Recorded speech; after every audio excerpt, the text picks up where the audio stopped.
BCom first year की class में जो मेरा पेपर है बिजनेस कम्युनिकेशन है, उसमें आज का जो मेरा टॉपिक है वो है आत्म विकास एवं संप्रेषण।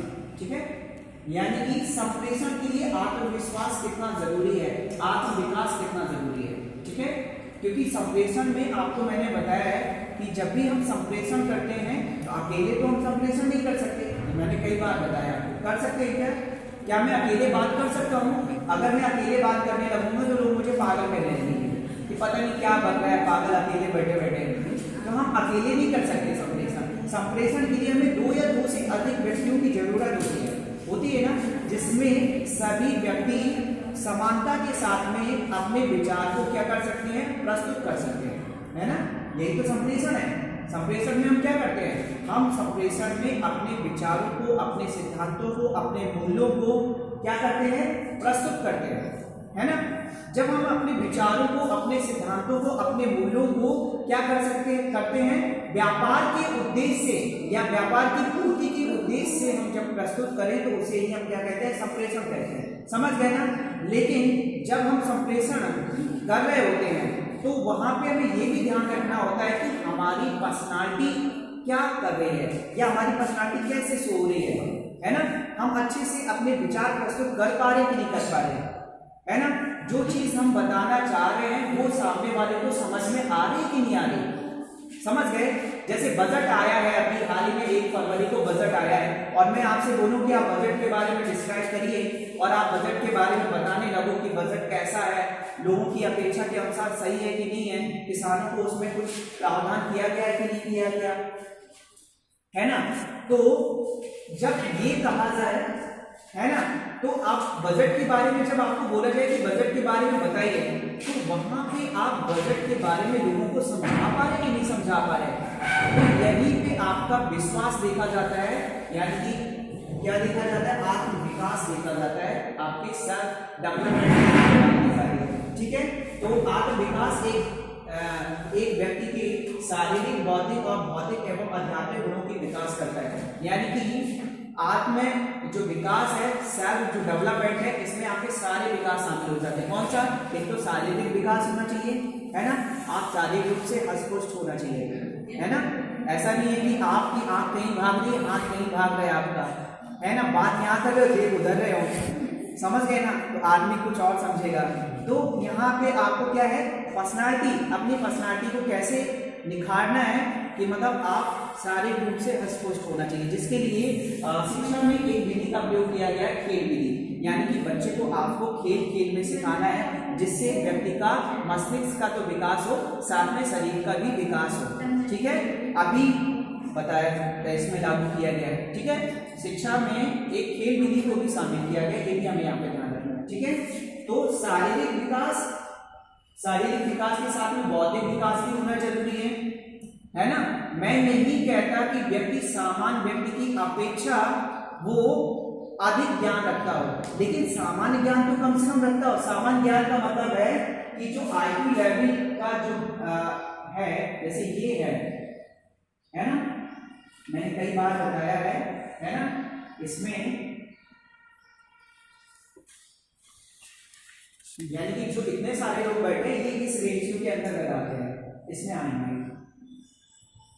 समझ गए ना। और इनका जो IQ लेवल होता है वो 90 से 110 होता है। कम से कम हमारा जो IQ लेवल होना चाहिए 90 से 110 तो हो, कम से कम हम ये तो बता सकें कि अगर 3 + 2 कर दिया है तो कितना हो गया है, इतना तो हम ज्ञान रखते हैं ना, है, क्योंकि हम सामान्य IQ लेवल के व्यक्ति हैं, है ना। हमारा जो IQ लेवल है वो सामान्य व्यक्ति की अपेक्षा में कैसा रखता है, जो IQ लेवल है वो 90 से 110 है। अगर हम यहाँ पे 0 से 70 कर दें, यानी कि ये कैसे बालक हो गए, ये विशिष्ट बालक हो गए, जिनको ये नहीं पता कि 4 लोग हैं या 3 लोग हैं, समझ गए ना, इनको यही नहीं पता। ठीक है, तो हमें इस प्रकार का भी ज्ञान नहीं रखना है।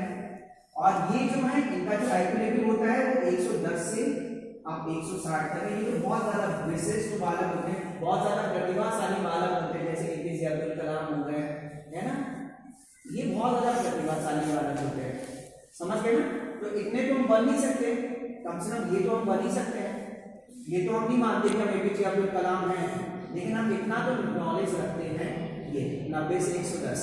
ठीक है, तो हमें क्या करना है, अपना बौद्धिक विकास भी करना है। और बौद्धिक विकास कब हो सकता है, जब आप निरंतर अभ्यास करेंगे, तभी तो आपका बौद्धिक विकास होगा। आप सोचो कि हम एक बार पढ़ लें और पूरा हमें याद हो जाए तो क्या पॉसिबल है? नहीं, आपको थॉर्नडाइक की थ्योरी अपनाना पड़ेगी। कौन सी? थॉर्नडाइक की थ्योरी आपको अपनाना पड़ेगी, जिसमें क्या बताया गया है, क्या बताया गया है, अधिगम के 3 सिद्धांत होते हैं। अधिगम के 3 सिद्धांत होते हैं। कौन से सिद्धांत? पहला सिद्धांत क्या होता है, तत्परता का सिद्धांत, है ना? तत्परता का सिद्धांत यानी कि रेडीनेस। किसी भी चीज को सीखने के लिए हमें तत्पर रहना चाहिए, तैयार रहना चाहिए। अगर दौड़ने के लिए बोल दिया जाए तो दौड़ जाओ, समझ गए ना? रेडीनेस। अगर पापा ने बोल दिया कि बेटा पढ़ना है तो पढ़ना है, समझ गए ना? उठ जाओ तुम और पढ़ना स्टार्ट कर दो। रेडीनेस बहुत जरूरी है, ठीक है ना? और जब रेडीनेस, इसके बाद क्या है, तत्परता का नियम, फिर है अभ्यास का नियम यानी कि एक्सरसाइज, है ना? Role of exercise. जब आप तैयार हैं तभी आप, यानी कि रेडीनेस, आप हर समय तैयार रहते सीखने के लिए, ठीक है? और आप कोई भी चीज सीख चुके हो तब अभ्यास के लिए आप तैयार हो, ठीक है? और जब आप निरंतर अभ्यास करेंगे तो लास्ट वाला है प्रभाव का नियम, है ना?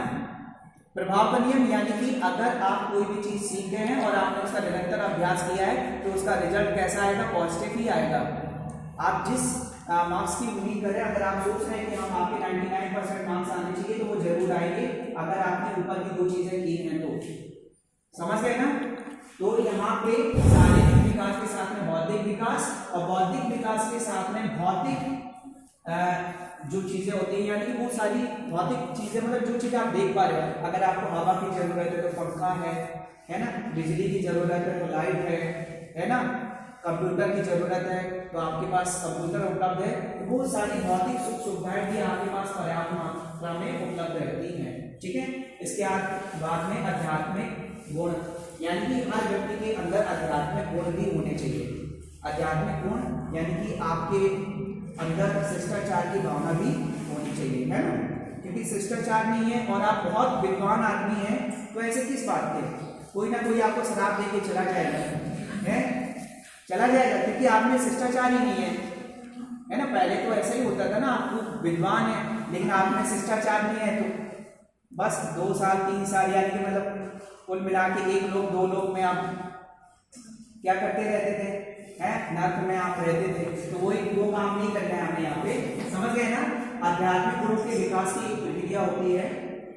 आत्म विकास व्यक्तिनिष्ठ एवं सापेक्ष होता है, यानी कि अगर आपको अपना डेवलपमेंट करना है तो आप पर्सनल, आप अपने व्यक्तित्व का डेवलपमेंट कर सकते हो। इसमें आपके किसी के सहयोग की जरूरत नहीं होता है। सापेक्ष होता है, अगर आपको दिख रहा है, सापेक्ष का मतलब आपको खुद दिखाई देगा वो चीज। अगर आप अपनी पर्सनालिटी को चेंज कर रहे हैं, ठीक है, और चेंज कर रहे हैं तो आपको अपने आप दिखाई देगा कि मुझ में मेरी पर्सनालिटी में चेंज हो रहा है। मम्मी आपसे खुद बोलेगी, पापा आपसे खुद बोलेंगे, आपको जो जानने वाले खुद बोलेंगे यार आपकी पर्सनालिटी बहुत ज्यादा चेंज हो रही है ना? आप बहुत अच्छे दिख रहे हो, आपका बोलने का तरीका बहुत अच्छा है, बोलेंगे कि नहीं बोलेंगे? यानी सापेक्ष यानी प्रत्यक्ष रूप में वो चीज दिखाई देने लगती है अपने आप, ठीक है? आप चाहो तो अपने व्यक्तित्व का विकास पर्सनली कर सकते हो और वो चीज आपको सापेक्ष रूप में दिखाई भी देगी। आपको खुद लगेगा, आप आईने के पास खड़े हो जाना, फिर अपने आप को निहारना और आपको अपने आप समझ में आ जाएगी कि आपकी पर्सनालिटी में कितना चेंज हुआ है, ठीक है? जैसे किसी को इंग्लिश बोलना नहीं आता है तो टीचर्स बोलते हैं कि आप आईने के सामने खड़े हो जाओ और वो वर्ड्स आप बार बार रिपीट करो जो वर्ड्स आपको डिफिकल्ट लगते हैं, है ना? तो आपको अपने आप समझ में आएगा कि आपकी फ्लुएंसी में कितना सुधार हुआ है। आप उस शब्द को रूटीन में बोल पा रहे हैं, उतने अच्छे उच्चारण के साथ में बोल पा रहे हैं कि नहीं बोल पा रहे हैं, ठीक है? तो वो चीज, जैसे बहुत सारे लोग बोलते हैं कि हम सामने खड़े हो जाए तो हम बोल नहीं पाते, पैर कपते हैं या हाथ कपता है। तो आप पर्सनल जरूरी नहीं किसी के सामने बोलो, आप अकेले कमरे में आप कोई भी चीज आधा घंटे का 15 मिनट का कोई एक लेक्चर तैयार करके या कोई भी जो भी आप बोलना चाहो वो बोलो, है ना? उससे क्या होगा, आपके अंदर कॉन्फिडेंस आएगा, ठीक है? और आप में सुधार भी होगा, ठीक है? आगे दिया हुआ है भिन्न व्यक्तियों के लिए इसका संबंध भिन्न भिन्न होता है। समझ गए? क्योंकि पर्सनालिटी का डेवलपमेंट करना हर व्यक्ति के लिए अलग अलग होता है। कोई किसी रूप में करता है, कोई किस रूप में करता है, कोई किस रूप में करता है कि नहीं करता। जिसे गाने का शौक है वो अपनी पर्सनालिटी का डेवलप किस में करेगा? सिंगिंग के क्षेत्र में करेगा। जिसे डांस करने का शौक है वो अपनी पर्सनालिटी का चेंज किस में करेगा? डांस के क्षेत्र में करेगा। जिसे लेक्चर देने का शौक है वो लेक्चर। तो यहाँ पे आत्म विकास जिसकी बात हम कर रहे हैं ये हर व्यक्ति के लिए अलग अलग तरीके से, ठीक है। आप जिस क्षेत्र में चाहो उस क्षेत्र में आप अपना डेवलप कर सकते हो। जो नेता लोग होते हैं वो बोलने में अपनी क्या करते हैं? प्रतिभा रखते हैं। बिल्कुल, ठीक है। यहाँ पर आत्म शब्द का अभिप्राय उस व्यक्ति की समग्रता से है जिसके गुणों या लक्षणों का अवलोकन किया जाए, ठीक है। अगर हम आपके गुणों का अनुमान नहीं लगा सकते, आपके अंदर कौन कौन सी विशेषताएं उसका अनुमान नहीं लगा सकते, तो क्या आप आपके आत्म जो सेल्फ डेवलपमेंट हो रहा है क्या उसके बारे में हम पता लगा सकते हैं? जैसे मैंने आपसे कहा कि किसी एक व्यक्ति की 5 विशेषताएं बताइए और आप बोलो कि सर हमें उनमें तो कोई विशेषता समझ में नहीं आती है, उसमें तो सारे अवगुण ही हैं। समझ गए? ऐसा होता है ना। तो जैसे क्लास में ही होता है। क्लास में क्या होता है कि लड़के और लड़कियों के बीच में आपस में चलता रहता है, टकराव चलता रहता है ना। और एक मॉनिटर के बारे में, मॉनिटर तो वैसे ही बेकार होता है सबके लिए, होता है कि मॉनिटर के बारे में